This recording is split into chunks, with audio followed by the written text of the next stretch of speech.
신흥국 국채 투자에 대해서 알아보겠습니다. 여러분들이 이제 해외 채권에 가장 익숙한 게 이 신흥국 국채 투자일 것 같은데요. 저희가 일단 분석 방법론을 다시 한번 좀 볼 필요가 있을 것 같습니다. 무디스의 소버린 분석 방법론, 국채 어떤 나라가 좋고 나쁘고 뭐 이런 것들을 판단할 때 어떻게 하느냐는 건데요. 아마 여러분들이 일반적으로는 거의 경제만 보셨을 겁니다. 그런데 이 무디스의 방법론을 보시면요, 이 경제는 그냥 one of them이라는 것을 알 수 있을 겁니다. 이게 우리한테 익숙한 경제가 있고요. 그 다음에 세 번째로 보면 재정 건전성이라는 국가 부채, 그 다음에 재정 수지 이런 것들이 한 파트를 차지하고 있는데, 경제와 재정은 좀 익숙한데요. 두 번째와 네 번째는 참 익숙하지가 않은 게 있습니다. 두 번째, 정치 제도적 투명성. 다른 말로 하면 이 나라의 정치적 변화의 가능성이라고 생각하시면 될 것 같습니다. 특히 위기에 빠질 때 어떤 나라는 극복하고 어떤 나라는 쓰러지고, 이 차이를 이 두 번째 정치 제도적 투명성이라고 우리가 볼 수 있겠는데요. 좀 이따 다시 말씀드리죠. 네 번째는 이벤트 리스크 대응력. 영어 원문이 오른쪽에 있습니다. Susceptibility to Event Risk라고 해서 이벤트가 발생했을 때 얼마나 취약하느냐. 다른 말로 하면 맷집이라고 할 수 있겠는데요. 우리만 98년 외환위기 이후에 맷집이 높아졌을까요? 다른 신흥국도 실은 같이 높아졌습니다. 자, 그런 거를 분석하는 거예요. 일단 두 번째를 좀 더 말씀드리면, 여기 한 두세 가지 나라가 있습니다. 첫 번째로 그리스 같은 나라는 한 7, 8년 전에 아주 심각하게 문제가 됐죠. 그리고 나서 지표가 좀 회복이 됐다고 하는데 우리나라 분들은 거의 투자하지 않습니다. 왜냐하면 믿을 수가 없기 때문이죠. 지표가 좀 좋아졌다고 해도 이들은 이거는 보이는 게 다가 아니다. 믿을 수 없다. 그리스는 실제로 2011, 12년 유럽 재정 위기 때 IMF가 빌려준 론조차 디폴트가 난 적이 있습니다. 이런 데는 실은 믿지 못하겠다고 하는, 액면 이하라고 하는 것들이겠죠. 두 번째 케이스의 나라는 IMF 구제금융을 받으니까 어떤 나라는 또 금모기를 하는 나라가 있습니다. 이 실은 우리나라죠. 자, 아까 그리스 같은 나라는 위기에 닥칠 때 실은 자기들만 살겠다고 다 깨져가면서 IMF 론까지 디폴트가 나는 상황이 갔는데, 우리는 어떻게 위기에 닥치면은 금모기를 하죠. 아주 특이한 나라입니다. 이 나라는 글로벌 투자가 보기에 되게 특이하다는 겁니다. 그래서 보이는 게 다가 아니라는 거죠. 액면 이상이라는 얘기입니다. 자, 이것들을 실은 우리 어르신들이 계속 그런 얘기를 하시죠. 어떤 나라의 민족성이라든가 이런 것들을 보고 투자해야 된다. 우리는 실은 그런 거를 투자에 접목하지 못했지만 해외 투자가들은 그런 거에 매우 익숙합니다.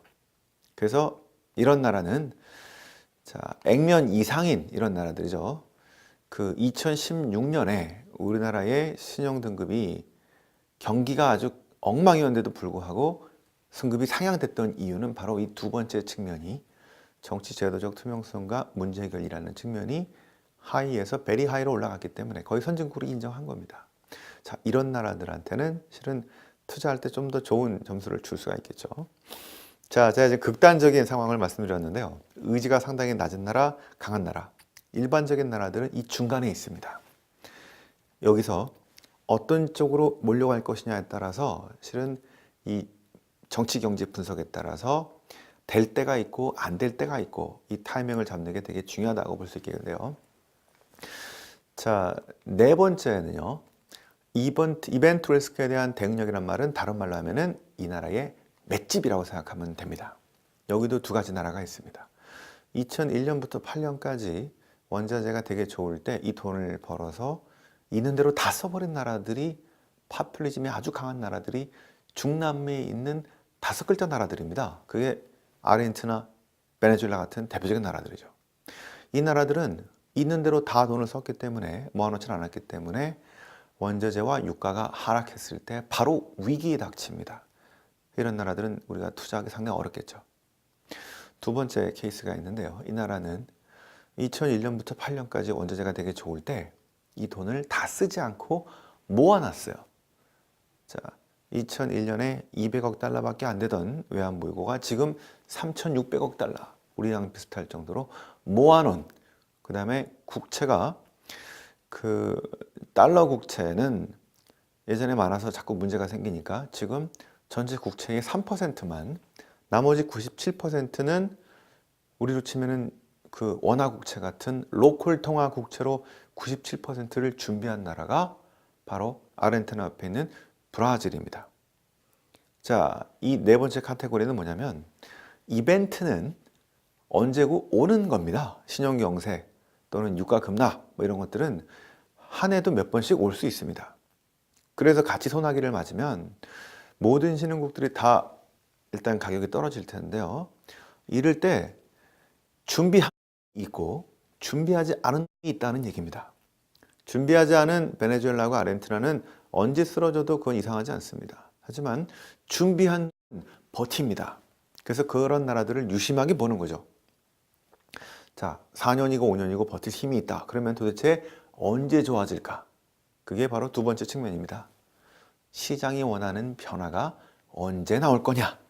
또는 매크로가 언제 좋아질 거냐인데, 매크로는 우리가 어떻게 할 수 있는 게 아니기 때문에 사람이 할 수 있는 정책 변화를 할 수 있는 이 시장의 변화, 시장이 원하는 그 정책적인 변화가 언제 나올 거냐가 실은 어떤 타이밍이라고 볼 수가 있을 것 같습니다. 자, 이런 식으로 그동안에 여러분들이 이제 그 신흥국 국채 투자 이런 걸 보실 때 거의 경제만 보셨다고 한다면, 시각을 바꿔서 이제는 정치 경제로 이 시각을 바꾸지 않으면 이 변화하는 다이나믹한 이 사회 현상을, 이 턴어라운드라는 이런 걸 잡아내기가 쉽지가 않다라고 말씀을 드릴 수가 있을 것 같습니다. 자, 그래서 그 신흥국 투자에서 제일 또 중요한 거는 결국에는 환율이겠는데요. 제일 중요한 건 그 달러의 흐름입니다. 자, 이 좀 한 40년 정도의 시결의 환율의 흐름을 보시면요, 이 미국의 공화당 집권기에는 계속해서 실은 달러가 약세 흐름을 희한하게도 보인 모습들을 알 수 있습니다. 자, 레이건 때도 80년대 그랬고요. 플라자 합의 등등이었죠. 그 다음에 부시 때 부시 때 집권기도 2000년 초반에도 그랬습니다. 그리고 실은 이 트럼프 정부 집권기도 초반에 계속 약세로 가다가 그 뒤로 잠깐 강세로 전환이 되기도 했었는데요.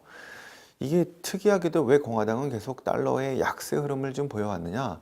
공화당이 원하는 게 이런 것 같습니다.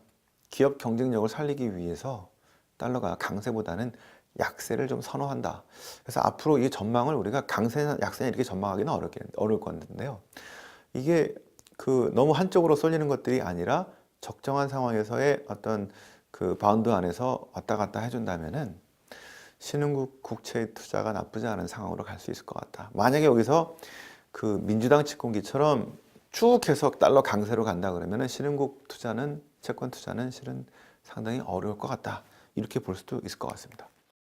자, 그래서 각국의 이 신흥국 로컬 채권 투자하실 때는 잘 봐야 되는 것들이 이 측면이, 첫 번째는 일단 신용 등급이 되게 중요하고요. 전반적으로 좋아지느냐 나빠지느냐 이게 있기 때문에. 그 다음에 결국엔 그 신흥국 로컬 통화 채권 투자는 환율의 방향과 금리의 방향에 의해서 가격이 결정이 되집니다. 금리가 상승한다면, 그래서 채권 가격이 떨어진다면 안 좋겠죠. 그리고 또 환율이 너무 절하로 간다면 그것도 안 좋겠죠.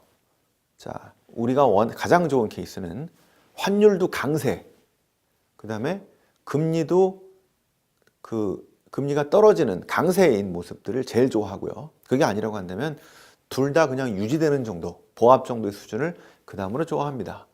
그런데 만약에 환율이 강세인데 금리는 올라가면서 좀 가격이 떨어진다, 이렇게 되면 환율의 강세가 금리의 약세를 얼마나 커버할 수 있을까, 보충할 수 있을까, 이런 것들을 계산해 보면서 가야 되기 때문에 결국에는 환율의 흐름과 금리의 흐름이 핵심 포인트다라고 볼 수 있겠고, 이것들에 대한 장기 전망을 얘기해 주는 것들이 CDS를 비롯한 신용 등급이다라고 볼 수가 있을 것 같습니다. 그래서 이 뭐 그 브라질 채권 같은 경우도 해와라 단기 어떤 전망보다는 한 20년 정도의 커다란 흐름에서 이게 지금 어느 정도를 차지하고 있느냐 이런 것들을 볼 필요가 있을 것 같고요. 그 다음에 각국의 금리 결정에 중요한 역할을 미치는 인플레이션 같은 것도 잘 볼 필요가 있습니다. 인플레이션이 급등했고 지금 어떤 천천히 완화 사이클로 가는 거냐 아니면은 긴축으로 지금 계속 올라가는 사이클에 있는 것이냐.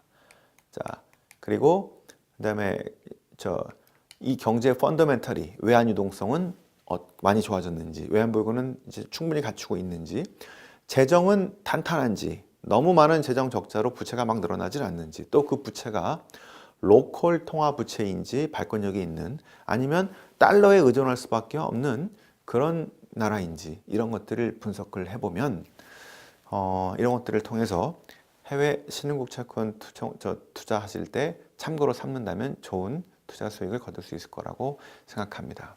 이상으로 신흥국 채권 투자에 대해서 말씀드렸습니다. 감사합니다.